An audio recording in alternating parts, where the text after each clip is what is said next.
Do you have a kegerator? If so, let me show you how to make homemade hard seltzer you can have on tap anytime for literal pennies a glass. Stick with me. All right, there's a few things that are need to haves. First of all, you got to have the kegerator because you got to have the CO2 system that works with it. Another thing you need kegs. You can pick these up. Honestly, if you look on Facebook Marketplace or Craigslist, you can pick these babies up pretty cheap. I've gotten anywhere from 30 bucks a piece to 50 bucks a piece is pretty much the regular standard. These are 5-gallon homebrew corny kegs is what they go by. Next thing you need, vodka. And if you know this brand, you know it's dirt cheap, but this is the brand I've been using now for quite a while. It's the one where, quite honestly, I get the fewest complaints about hangovers from people. So this is what I use. Now, bonus points, you get yourself a Brita filter. I honestly think this is the difference maker. So you want to get yourself a Brita filter that makes a huge difference. And lastly, after all those things, you need flavor. When I first started doing this about a year ago, I was ordering, specific flavor essences from things. I spent a pretty good chunk of change just ordering those, and I could just never get a flavor that really pleased everybody. So one day, all of a sudden, I had a little light bulb go off. Hey, what about Crystal Light, right? It's no sugar, and it's pretty pleasing flavor. I started mixing it up light, and then I finally settled on the great value version of it. You can get Crystal Light if you want, but I get this. All in all, by the time I'm done, a 5-gallon keg cost me about 13 bucks. So if you do the math, it ends up being around 40 to 60 cents a cup, depending on the size of your cup. And if you compare that to, what does it cost sometimes, $1.50, $2 a can for hard seltzer, you're saving a lot of money, and it's super convenient to have this stuff on tap. Let me show you the process. So these kegs were recently cleaned. I put some CO2 in them to make sure nothing grows. If you've never done any sort of brewing or anything like that, there is a level of cleaning and sanitization that I guess is relatively assumed. There's lots of videos out there about how to clean and sanitize your kegs and your brewing equipment, so I'll let you go find those. But you're going to start with clean, sanitized kegs. So here's what I do. My Brita pitcher here, what's awesome about it is this little thing pops right out. I'm going to set that right there. I'm going to start pouring vodka in. Now I always pop out this little thing, but I don't have the tools, so I'm just going to go ahead and suffer.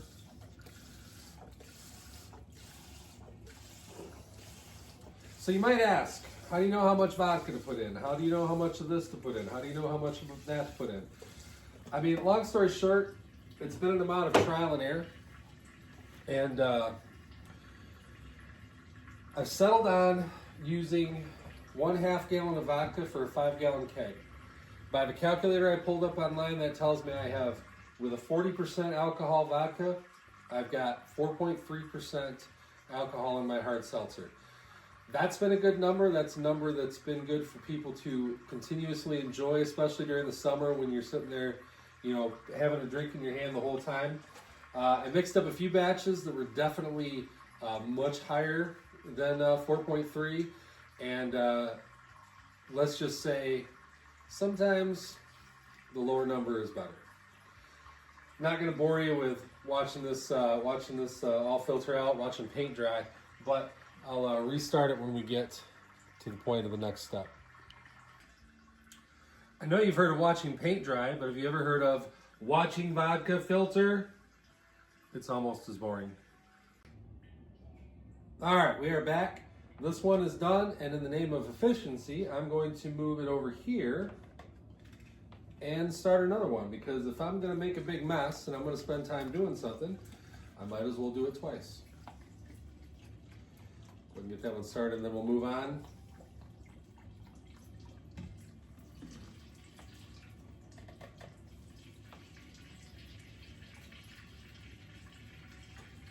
Some of these kegs, it nestles down in there perfectly. Some of these does not. So, next thing I'm going to do, I'm going to come over here and I'm going to make up a flavor concentrate. So, I showed you the Great Value powder earlier. I'm going to take 3 of these. Not sure what the math is for 3 of these versus what it should take for a 5-gallon keg, but I have found that 3 is the magic number for that right level of light seltzer flavor without it being too sweet.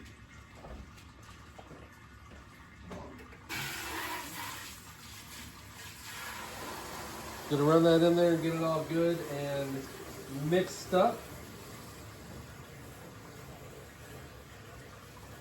Bonus, you're gonna get a big whiff of grape powder.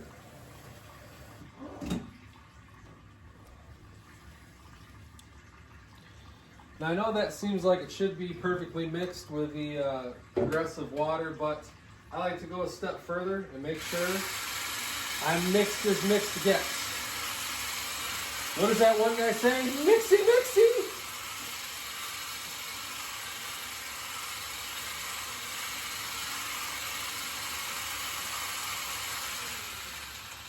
Alright, should be pretty good. Now,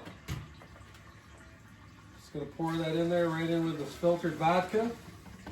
Make sure it's all nice and... Alright, I flipped them around to get one closer to the water because next step is just to add water. I'm also not going to bore you with watching this fill up because that is this much more exciting than watching this stuff filter. All right, we are back. Next thing I'm going to do is a little more mixy mixy. One big pikey if you're watching. I'm not trying to steal your line, but it just feels appropriate. I let this mix for a good solid 20 to 30 seconds till I feel like I'm seeing a nice vortex in there. And I'm confident that my flavor concentrate got mixed all the way through. All right, then you're going to cap it up.